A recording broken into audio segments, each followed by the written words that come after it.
Man, what's going on? Welcome to another episode of the Tariq Elite Radio Show. I am your gracious host. My name is Mr. Tariq Elite, also known as Tariq Nasheed. Glad to have everybody tuning in right here on the Tariq Elite Radio Show. We're going to get into some good game. A lot of stuff I want to talk about on today's show. The phone number is 818-850-5404. That is the number. And we're going to take a very quick commercial break, and I will be back right after these messages, so don't you go nowhere. The book, Marginalizing White Supremacy, is available now. You know, it appears that since the first election of Barack Obama, the old days and the old ways of white supremacy has reemerged and is wreaking havoc to black lives every day and in every way. So it's very important that we understand the ins and outs of white supremacy. So pick up the brand new book, Marginalizing White Supremacy, a philosophical call to action post the Obama presidency. And you can get this book at Amazon.com, you can get it at Kindle, and you can get it at Lulu.com. You can also get it at BarnesandNoble.com. Again, that book is Marginalizing White Supremacy. Are you a startup business, a musician, a small business, an artist, or just an individual who has no idea on how to market your work and get it out there, but you would like to? Check out ThreeHeadedDragonMarketing.com. At ThreeHeadedDragonMarketing.com, they give you a video training course on how to get your product out there. You can work at home. You can be your own boss. You can gain control of your life. If you don't know how to get your product out there and market it online, Three-Headed Dragon Marketing is for you. Go to ThreeHeadedDragonMarketing.com. Hey, this is Tariq Nasheed, New York Times bestselling author and producer of the critically acclaimed bestselling documentary series Hidden Colors 1, 2, and 3. I want you to join me in London on Sunday, March 15th for a live lecture at Friend's House in Houston. I'm going to be discussing the international rules of racism, so trust me, you don't want to miss it. Get tickets right now at back2blackempire.com. That's back2blackempire.com. You are now tuning in to the King of Game, Tariq Elite on Tariq Elite Radio. I am delivered. What's going on? Welcome back to the Tariq Elite Radio Show. Glad to have everybody tuning in. And if you have not done so already, go to HiddenColorsFilm.com and get Hidden Colors 1, 2, and 3. Ladies and gentlemen, I know you have done it already, by the way, so I don't want to be preaching to the choir, but if you have not gotten Hidden Colors 1, 2, and 3 already, you need to get that. And also, let me thank everybody who contributed to Hidden Colors 4, on Kickstarter. Hidden Colors 4, we exceeded our minimum funding goal. Our minimum funding goal was $60,000. And in 12 days, we exceeded that. And that's a great thing. I'm so proud of everybody who contributed to that. Right now, we're almost at 70,000, and it's been just a little over 2 weeks with the funding campaign. And we need to get it higher. We need to keep the campaign funding going so that we can make Hidden Colors 4 really pop off. I'm doing some interviews for Hidden Colors 4 later tonight. I'm going to have some photos up later tonight on Instagram and Twitter. But we need to keep the momentum going. We want to exceed. We want to take it to the top. Our next goal is 100,000. So everybody, if you have not contributed to Hidden Colors 4 on Kickstarter, go to Kickstarter.com and type in Hidden Colors 4, the religion of white supremacy, and make your contribution. It doesn't have to be a lot. It just takes a lot of us doing a little. Now, you can put a lot. That can really get it popping off. But you can, if you give $1,000, $200, $50, $100, $2, $5, everybody getting involved. That's the name of the game, and that's the purpose. All of us getting involved. There's so many projects on Kickstarter by those in the dominant society that gets funded literally overnight because all of the people in the dominant society, they have a code and they know how to get on the same page and make things happen by a lot of people doing a little. We need to get that same code so that we can counter a lot of stuff. And I get on that in a minute. Let me see who's on the phone. We got a lot of calls coming in. Hold on one second. All right, who's calling? Hey, what's up, Tariq? This is Fleetwood Coastal Nelson from Kansas City, Missouri. How you doing, man? What's going on in Kansas City, Missouri, bro? I man, it's just, man, I'm just at work and stuff. I just want to get some advice from you, brother. Go ahead. What's going on with you? Well, basically, man, I just wanted to get your advice on, like, a little issue that I'm having with a lot of the black women here at their job. Well, not a lot of them, most of them is cool, but it just seems like a few of them, they seem to get on some type of superior role, because the top, I'm not gonna lie, I'm doing, janitor work here at the job, and it just seems like some of the black women just get on some unnecessary type of superior complex type thing. What's up with that? What should I do? Well, that's a coping mechanism with a lot of black people. Black men and women kind of get on that whole thing, and it seems that black women get on it more because usually at jobs dominated by people in white society, they will put the black female usually in higher positions than black males, and they'll have a lot of black females working there. So it appears that it's just the women doing that. But I learned that a lot of black dudes, once they get around some suspected white supremacists, they get on that bullshit too. Just take a look at ESPN. You see the coon train rolling heavy on there. So I wouldn't say that it's a black female thing. It's a black person. Whenever a black person gets close or snuggles up under white supremacy, we have a tendency to get on that bullshit, thinking that we carved ourselves a little niche under white supremacy and they're going to look out for us. And that's a really big mistake that black people make. Because the thing is, black people sitting around front and looking down on that brother who's a janitor, shit, you're a couple of paychecks away from being a janitor too, if you're a supervisor and a black person at some of these jobs. So that's something that we have to get off of as black people, men and women. You feel me? Got you. And much respect to you, fam. Okay, thanks a lot, brother. Yes, indeed. Yeah, we get real funny style when we get around suspected white supremacists. And I call them suspected white supremacists because usually they create positions where we are at conflict with each other at these jobs. When a lot of black people are working together, the white supremacists will orchestrate conflict. Real heavy stuff. Let me see who else is on the phone. A lot of calls coming in. What's up? Who's calling? What's going, Tariq? This is Jonathan. How's it going, man? What's up, Jonathan? How you doing? Where you calling from? Pretty good, man. Calling from Baton Rouge. Baton Rouge. What's going on down there, man? Nothing much, man. Nothing much. It's cold as hell. What's good with you, man? I'm good. Is it snow? I hear a lot of people telling me it's cold in the South and in the East Coast. So, man, hopefully you guys make it through all those blizzards and stuff. Yeah, because I'm out here. It's sunny as hell. I'm in some flip-flops. What's on your mind, bro? Yeah, man. Okay, so I just recently got the courage to follow my dream and pursue art. And I want to know, in this black conscious movement, where does an artist fit? Like, what do you see an artist doing? How can one be useful in this whole movement? Well, the thing is, as an artist, man, you want to be international. You want to market your stuff to an international audience. And I tell black people this all the time. A lot of times we think if we start a business or create something that we only have to sell it to black people or we only have to market it towards black people. And that's not a bad thing, but we shouldn't limit ourselves because, again, with a lot of people in our community, there's a heavy coon train presence. There's a lot of black folk in our community who've been poisoned by white supremacy, so they have this whole negative view of themselves and they see you in themselves. And a lot of times, black folks won't even buy a product if they know it's from another black person because they devalue blackness themselves. So what you have to do, you're going to have to start thinking internationally. Start looking to international markets to sell your stuff because that's the name of the game in business. You want to sell to any and everybody.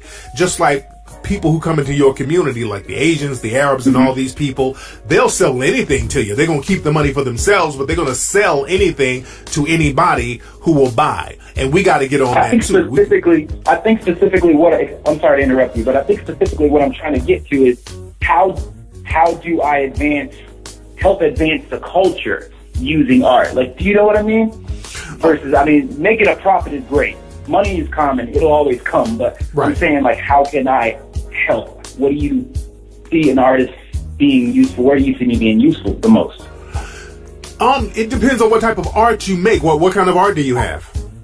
Oh man, I'm a sketch artist, getting into painting, graffiti, a little bit of everything, man, trying to branch out, so. Well, there's a lot of different ways you can market your art. A lot of people who are artists, you can do a million things. You can start a comic book. You can do murals within the community, find black business owners and say, hey, let me do a mural for the side of your business, or let me design something. So there's a million different ways you can get out there and work with other people in the community and kind of make a difference. So it just depends on what you do. Do you have a website, brother? I don't have a website, but I have. That's number one right there. You got to get your website so people can know what you got going. Okay, cool beans. Got it. Thanks for the call, man. Yes, indeed. I appreciate it, buddy. Take care. No problem, brother. All right, let's see who else we got on the phone. All right, what's up? Who's calling? What's up, Tariq? This is Joshua Jackson from Houston, Texas. There you go. What's going on in Houston, man? Man, just the same thing, man. Hot as hell. Yes, indeed. Yes, indeed. So what's on your mind? Mr. Nasheed, I had two questions for you. Go ahead. Question number one was, because I'm such a big fan of your movies, I've watched them release. Anytime they release, there's never a real big release in Houston. I wanted to know why that was.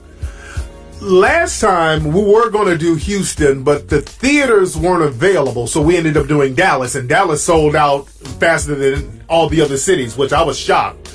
But when we do Hidden Colors 4, we're definitely going to do another release in Houston. We're definitely going to do that. This time, a lot of people from Houston were complaining about Hidden Colors 3 not being available. And again, we tried our main theaters that we use. And also in Houston, there's some other theaters that we wanted to go to, and they were cool at first until they found out what the film was about, and they were like, oh, hell no. They came up with 1,000,001 excuses. You know how they get down in Houston. Oh, yeah. White supremacy in Houston is real heavy. Yes, real indeed. Heavy. That's why, man, we black folks, we need our own theaters, man. We really need our own theaters, and we need black people to support them. And we got to get off that whole bootlegging thing so that industries like that can make paper.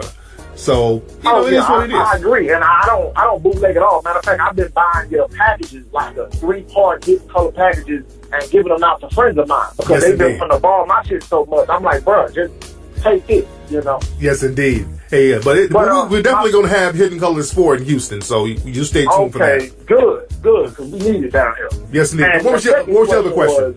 I know you do other movies, and I really would like to see a movie about, a major motion picture, like you said a couple of weeks ago, that's not about all that, begging and marching and all that. I want to see a strong black movie, and I would love to see a movie about the Panthers. A major motion picture about the Panthers, not one like the movie Panther that came out. Right. Would you ever consider putting out a movie like that? Something else, I would like to do something about Mansa Musa, about the Moors. I would like to do a lot of stuff, and I do plan on doing a lot of stuff, but again, I gotta first get the conditioning of the community in a space where they will promote it and also support it. Because right now, people say, well, we need this, we need that. But when you get it, cats be out here bootlegging, and that is a major problem. See, we can't have it both ways. You can't have your cake and eat it too. You can't say we we hate Tyler Perry because Tyler Perry ain't making the right movies, but when somebody makes the right movies, you bootleg it. So it don't work like that. You can't have one without the other. So we got to get on the same mindset where we're going to support something like that when it comes out so that you can keep making it. You feel me? I do feel you, and I totally agree. And I'm going to send my little $20, $30 to Hidden Colors 4. And when it drops, we hope to see it in Houston, brother. Yes, sir, man. Much respect, fam. See, that's the thing, family. People complain, and that's a lot of people will sit up and complain just for the sake of complaining about something. And I won't say just for the sake of complaining about just random shit, looking for shit to complain about, that will keep you from building anything. Because people will sit up and say, man, Hollywood needs to give us more movies. Hollywood needs to accept us. And no, listen, you got to accept yourself. And that's the theme of today's show. Today's show theme is accepting yourself. We have to accept ourselves. when you're out there trying to spit and you're out there trying to campaign, a lot of times you wear your insecurities on your sleeve, and women can see that. Let me talk to my fellas. Let's get into a little macking right now. When you're out there trying to campaign and you're not sure of yourself, you're looking for the female to elevate you. You're looking for the female to give you confidence. You're looking for the female to accept you. Women can see a dude who's looking for acceptance. And to a woman, that's majorly weak. That's major weak for a dude to step to a woman looking for acceptance. Because see, there's a difference from being accepted and being chosen. Let me say that again. There's a difference between being accepted and being chosen. See, people will accept you on a pity level. Like they'll accept a stray puppy. Like, oh, look at that puppy. Let me bring him in and I'll give him some food. You're being accepted. You're not really preferred, but it's like, okay, you'll do temporarily. But people choose a pit bull or they choose a high pedigree pet. They choose something with a high pedigree. And when you're thorough with your game, you're not just going to get accepted. You're going to get a hard choose. You're going to get chosen.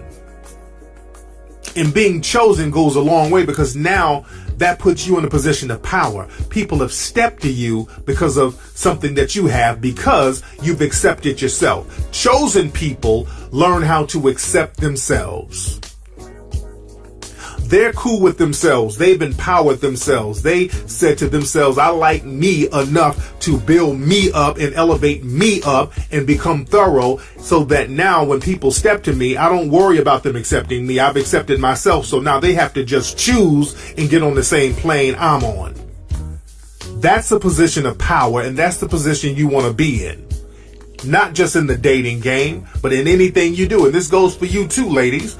Men like a confident woman. Men like a woman who's accepted herself.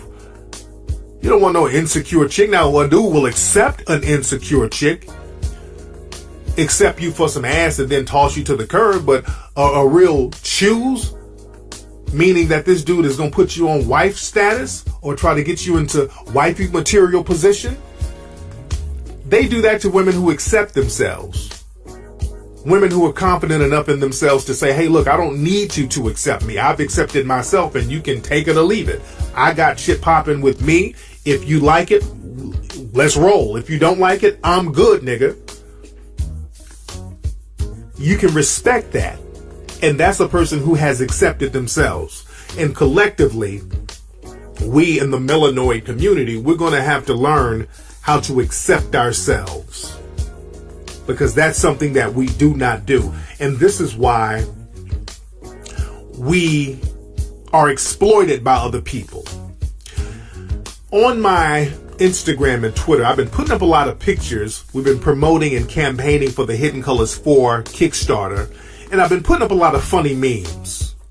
And the memes are pictures of things that black folks are known to spend money on. Like weaves, blonde ponytails, bootleg movies, clothes, shoes,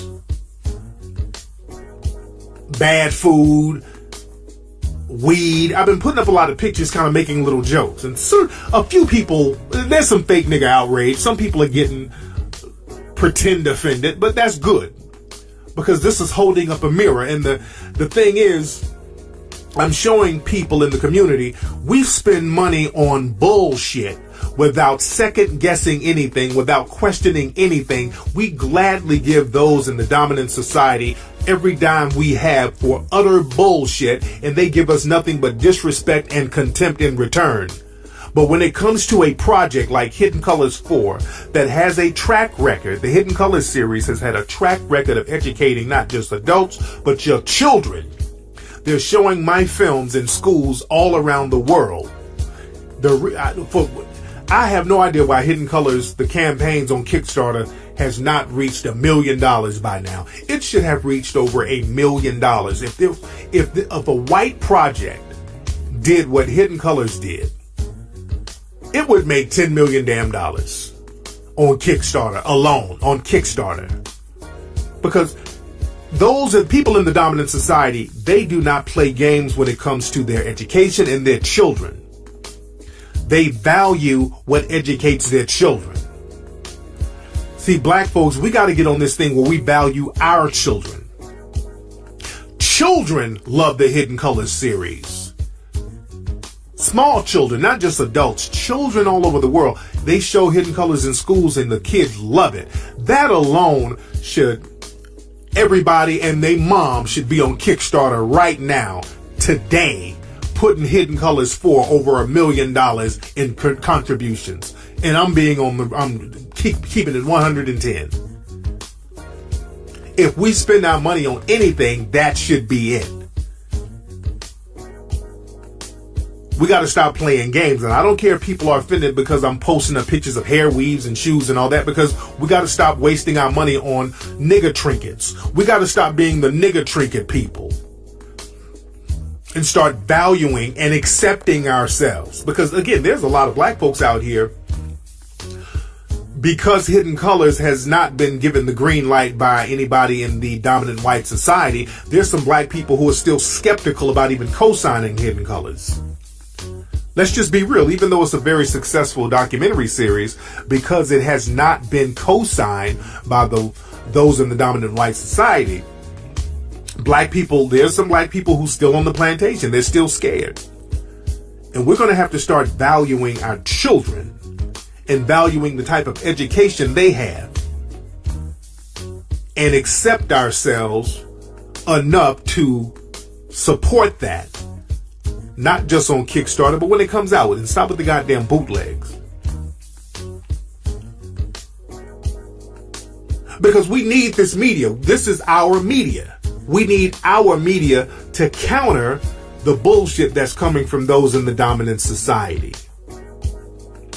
Because the thing is,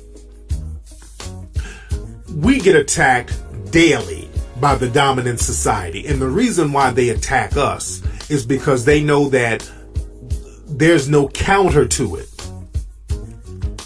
There's no counter to it. A lot of black folks are scared to counter them. That's why when that Exodus movie came out, when they were shitting on our history and the producers were coming out basically shitting on our history, look up that Exodus movie.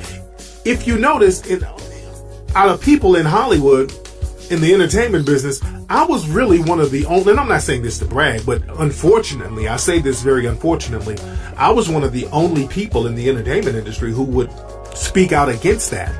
Because a lot of people were scared to speak out against it, because, you don't want to, I guess, mess your money up in Hollywood or whatever, but a lot of people were scared to speak out about it. A lot of people were scared to speak out against it. And that's a problem. If you Google Tariq Nasheed and Exodus movie, you'll see that I was one of the few people speaking out against that. And I'm glad the movie flopped, because it was very disrespectful the way they put that movie out. And the movie flopped. But we need to be able to counter some of the stuff that's going on. And that's what the Hidden Color series is for. It's to counter that. That's our version of CNN. Because, see, Geraldo Rivera, for those who don't know, the journalist, he just came out with some bullshit talking about how hip-hop is the cause of black problems and not racism. He said hip-hop is the problem of black issues and it's not racism. In the last 10 years, it's not racism. Hip-hop is the problem. And the thing is, when people say stuff like that, they know they're full of shit. That's why they don't have any real people on those shows to counter them. They don't have real people on like Fox News and all that to counter that. They get people on the coon train, people who they handpick, who's going to low-key co-sign them, or people whose mouthpiece is so weak they can overtalk them very fast. So the thing is, this is what the Hidden Colors series is for, to counter the people like Geraldo who come out talking about hip-hop is the problem in the black community and it does more damage in the black community more than racism. And I would tell Geraldo, hip-hop didn't cause jury nullification, which is what we have in the court system every day that's funneling black people into prison. Hip hop didn't cause gentrification that the white supremacists are doing in the black neighborhoods all around the country. Hip hop didn't cause the shutting down of black schools. Hip hop, it didn't cause all white labor unions. And if that were the case, most people who listen to hip hop, 70% of the audience, they're white. So if hip hop is this big problem, how come it's not affecting white people then? What is it about black people that hip hop is making this big negative effect and it's not making the same effect on white people? See, these are the kind of questions we need to be able to ask people like Geraldo when they come out with their fuckery. And that's what the Hidden Colors series is for. But the thing is, a lot of us, what we'll do, we'll start begging these people in the media, oh, please stop talking bad about us. Please, can we show you how good we are? We're not all bad. Can you please accept us, please? And we spend time as melanoid people trying to put on this respectability cloak to get accepted. And the name of the game for the dominant society is to never accept you fully. It doesn't matter what you do. This whole hip hop is the problem. That's a con game.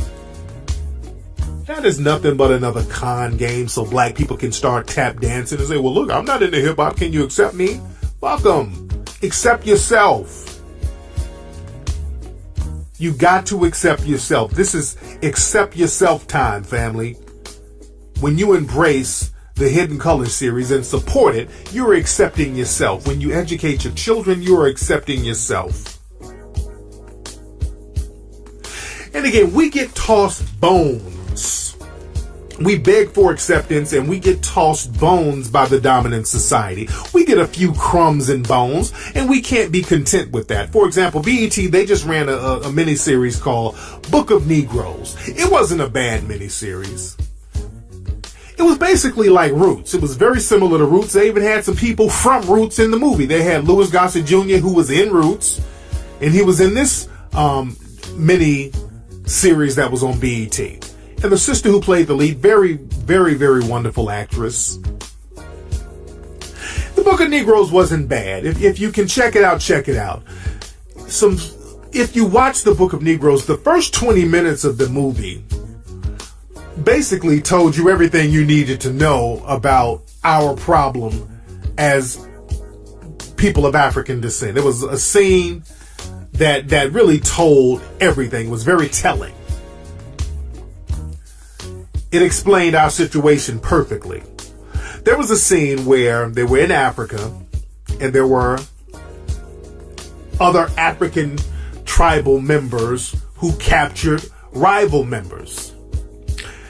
And there was a scene where there was this little girl, and the movie was told through the eyes of this little girl who grew up, and throughout her whole life, this woman, from when she was a child, she's telling her story about slavery. So she was, as a little girl, she was captured by other African rivals who were sanctioned by the white supremacists. Let's put it in context. We've got to put it in context. These other African rival tribes were sanctioned by the white supremacists. And there was a scene where this girl, she was in chains, being carted off to walk towards the coast of Africa. And there was a little boy who was her overseer, another little African boy who was one of the captives. He was helping the captives. They looked around the same age. He may have been a little older. So he took a liking to her. The little girl who he was basically capturing for the white supremacists. So they put the little girl on the boat and the rest of the tribal members or whatever. And then the little boy who helped the white supremacists get the little girl and the other people, they put him on the boat. They put him on the boat in chains. Now he sat up here and helped the white supremacists, and they ended up putting him in chains and putting him in slavery too. And that happened a lot in slavery. That's why people kill me with all that. Well, your African brother enslaved you. What you talking about? Y'all threw all of us on the damn boat. Everybody who helped them, they threw them on the boats too. They enslaved them too. And that has been our problem as African people. We think that if we help the white supremacists that we're going to somehow get a pass. And they keep throwing us on the same boat as the people we help them capture. That's been a common recurring theme with black folks, and we have not learned from that major mistake. We've been making that same dumbass mistake over and over again, assisting the white supremacists with capturing and throwing other people under the bus, knowing that they'll do the same thing to us. That's what happened to Bill Cosby. Yeah, Bill Cosby thought that, okay, I have a lot of money, I'm going to start dumping on black folks, and then they threw him under the bus. That's why I say, man, as black people, don't ever get around people in the dominant society and start bad-mouthing or bashing other black people. That's the worst thing you can do. That's why, you know what, I have a lot of respect for Eddie Murphy. They did a Saturday Night Live reunion the other day, and Eddie Murphy was there, and they wanted Eddie Murphy to participate in a skit. It was like a Jeopardy skit or whatever. And what they wanted Eddie Murphy to play Bill Cosby. And Eddie Murphy said, no, thank you. I'm good. I ain't doing it. They wanted to get Eddie Murphy to sit up here and help them shit on Bill Cosby after Bill Cosby basically saved NBC in the 80s. And Eddie did the right thing. Eddie was smart enough to say, no, thank you. I'm good. I got the utmost respect for Eddie for doing that. Because, see, they tried to do something slick with Eddie back in the 90s when David Spade was on there. David Spade made this joke about, hey, look, a falling star. And then he showed a picture of Eddie Murphy. And Eddie Murphy called up to Saturday Night Live and checked all of them. Eddie Murphy checked their asses like, hey, I know y'all ain't throwing darts at me on Saturday Night Live, and I made this show.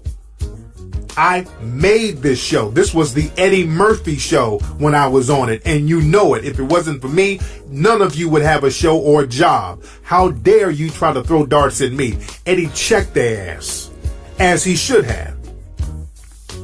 And this is why Eddie had not participated in a lot of the Saturday Night Live reunions, because he's like, if you're throwing darts at me, well, I'll just remain absent for all your little reunions for a while. And this was the first time he showed up for a Saturday Night Live event. He hadn't hosted or anything, because that was very disrespectful for them to do that. Eddie knew the game. He knows the game. Very smart dude. Whatever you say about Eddie, it's whatever, but Eddie's a smart dude and he knows the game.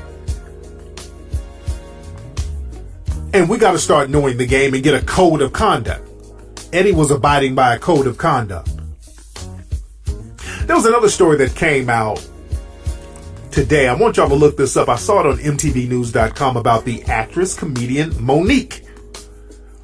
Now, Monique, y'all know that Monique won an Oscar for her role in the movie Precious, the Lee Daniels movie Precious. And in this article, Monique talked about being blackballed in Hollywood after her Oscar. Very interesting article. I want y'all to read this article after you listen to my show. But Monique said she got a call from Lee Daniels, and they were talking. And Lee Daniels informed Monique that she had been blackballed in Hollywood. And Monique was like, well, why? What did I do? Because Monique was supposed to, if you notice, Monique has not been in a lot of stuff since the Precious movie. Since she won that Oscar, she hasn't been in a lot of stuff. And Monique is a phenomenal actress and comedian. But Lee Daniel, and it's very interesting that he would kind of relay that message to Monique. So who's Lee Daniels talking to? You know, they're letting Lee Daniels in on a lot of information here, by the way. That didn't escape me. Because Lee Daniels is the dude right now with the show Empire, a very popular show. So Lee Daniels, he has movies like The Butler. So Lee Daniels is in there with that Hollywood crowd. So he informed Monique that, hey, Monique, they blackballed you out here. And she was like, well, why? What did I do? And he's basically talking in code like, well, you didn't play the game, Monique. And this is what they said in the article. In the article, they said that he told her that she didn't play the game. And she's like, what does that mean? And he just got off the phone and didn't say anything else about it. So that's very interesting that they would so-called blackball you for not playing the game. So what game are they talking about? Are they forcing people to coon? Because see, I've worked with Monique before, and Monique, she's not going to be buck dancing too heavy like that. Look, I got the utmost respect for Monique, because I think Monique is one of those people who will say, hey, look, there's certain things, I'm a comedian and y'all laugh and joke, but I'm not going to just be, I'm not going to just go to a point where I totally degrade myself. You know what I'm saying? I don't think Monique is that type of person. Look, when I worked with Monique on Charm School years ago, I think back in 06, 07, something like that. It was 06, 07. Y'all remember the Flavor of Love and all that stuff? That's when those shows were hot. That was the beginning of a lot of the ratchet reality shows where sisters on there fighting and all that. That was the beginning of that. So we were doing an episode of Charm School with the Flavor of Love girls, and they brought me in because I was promoting one of my books at the time. I don't know which one it was at the time, but I was promoting my books. And, the people at VH1, they called me. Real good people, by the way. Some of the execs, I was very, very cool with the execs. Real good people. And they wanted me to come up there and just kind of teach the girls some game and some etiquette, some stuff from some of my books. So we went to this big mansion up in Encino, which is in the Valley area. Real big mansion, real nice place. They were doing the production, and huge mansion. And I think the girls were staying in some parts of the mansion, and Monique had a suite upstairs in the mansion, and there's just cameras and production crew all over the place. So we're there. I filmed my segment, and I was upstairs in Monique's room, and we were watching the playback of everything because there was a monitor in there. And I think the producers were encouraging the girls to fight, so the girls they were all fighting in the house and spitting on each other, just real ratchet. And the producers were just kind of looking at it on the monitor, kind of giggling, and they were just like high-fiving each other, basically. They were like, oh, this is great. And I remember Monique checked the shit out of them. Those producers, she was like, wait a minute. You know what? This ain't a good look.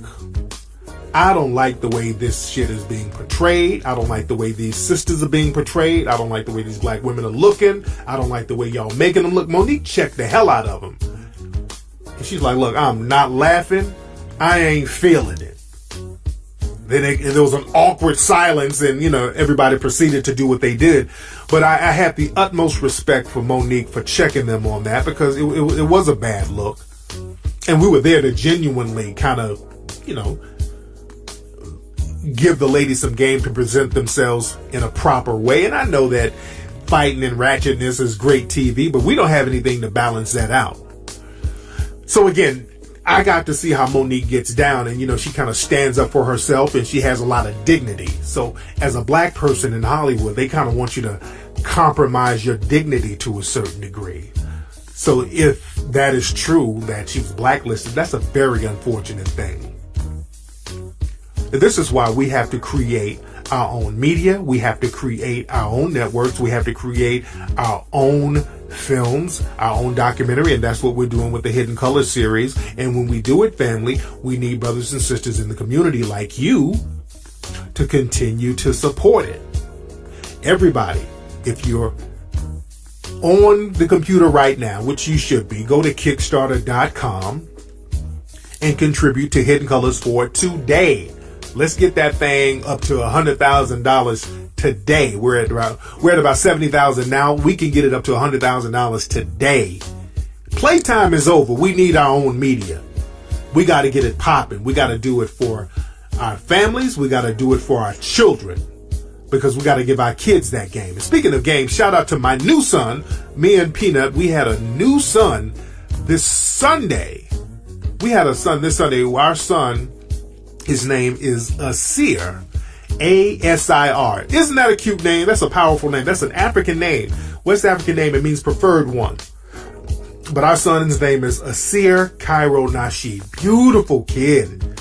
We had a natural home birth, and I talked about that on Ustream this Sunday. And that's another thing. I'm going to talk more about that on the show. Sisters out there, y'all got to start looking into those natural home births, because our son looks so healthy and just strong and just thorough. When we had our first son, TJ, at the hospital, when he came out, because Peanut was so doped up on the epidural and all that old shit, our son, his face came out puffy, had little bumps on his nose. They said it was some kind of baby acne. It was a whole bunch of shit that was scaring the hell out of us. But with our new son, who was born naturally at home, came out skin smooth, just looking 100% healthy, and we got to start looking into doing more home births and things like that. But I digress. I'll talk about that stuff on some later shows. But anyway, y'all, I will check you guys out on Ustream this Sunday. Follow me on Instagram at Tariq Elite, so y'all can see pictures of my son Asir.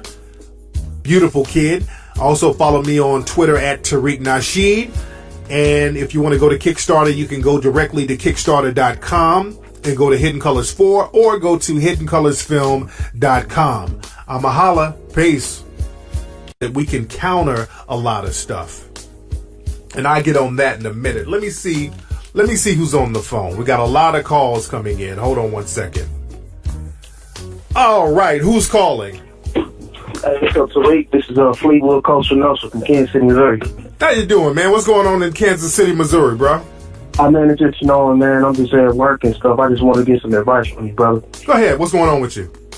Well, basically, man, I just wanted to get your advice on, like, a little issue that I'm having with a lot of the black women here at their job. Is, well, not a lot of them, most of them is cool, but it just seems like a few of them, they seem to get on some type of superior role, because the top, I'm not gonna lie, I'm doing, janitor work here at the job, and it just seems like some of the black women just get on some unnecessary type of superior complex type thing. What's up with that? What should I do? Well, that's a coping mechanism with a lot of black people. Black men and women kind of get on that whole thing, and it seems that black women get on it more because usually at jobs dominated by people in white society. Man, what's going on? Welcome to another episode of the Tariq Elite Radio Show. I am your gracious host. My name is Mr. Tariq Elite, also known as Tariq Nasheed.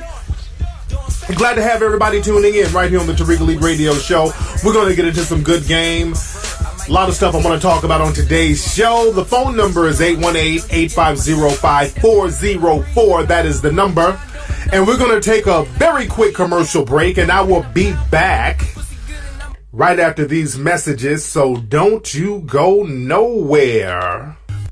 The book, Marginalizing White Supremacy, is available now. It appears that since the first election of Barack Obama, the old days and the old ways of white supremacy has reemerged and is wreaking havoc to black lives every day and in every way. So it's very important that we understand the ins and outs of white supremacy. So pick up the brand new book, Marginalizing White Supremacy, a philosophical call to action post the Obama presidency. And you can get this book at Amazon.com, you can get it at Kindle, and you can get it at Lulu.com. You can also get it at BarnesandNoble.com. Again, that book is Marginalizing White Supremacy. Are you a startup business, a musician, a small business, an artist, or just an individual who has no idea on how to market your work and get it out there, but you would like to? Check out ThreeHeadedDragonMarketing.com.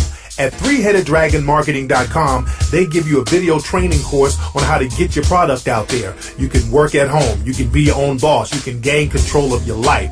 If you don't know how to get your product out there and market it online, Three-Headed Dragon Marketing is for you. Go to ThreeHeadedDragonMarketing.com.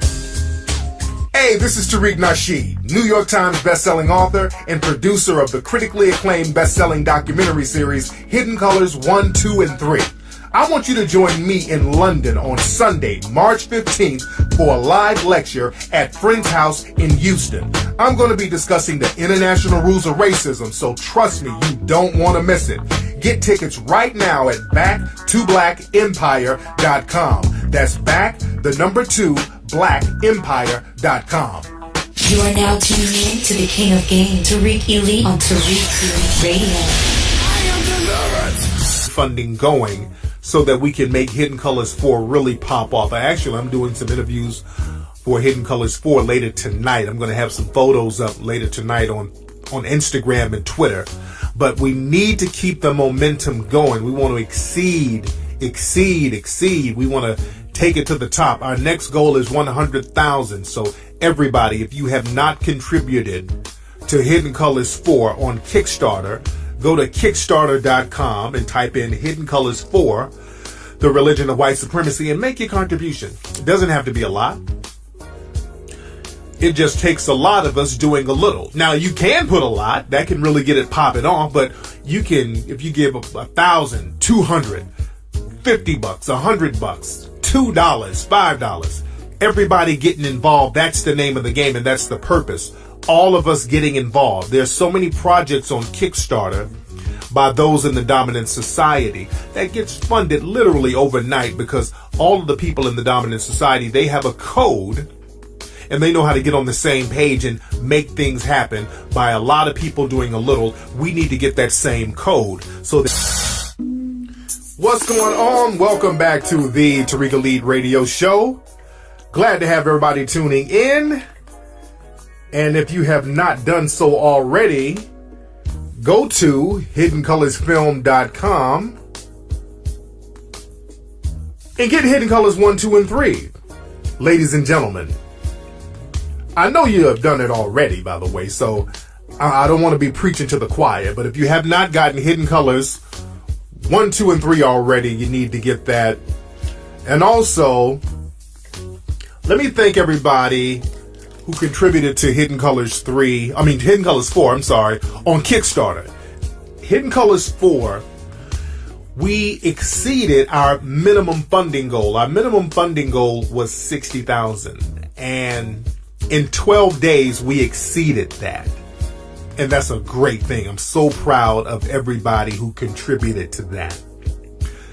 Right now, we're almost at 70,000. And it's been just a little over 2 weeks with the funding campaign. And we need to get it higher. We need to keep the campaign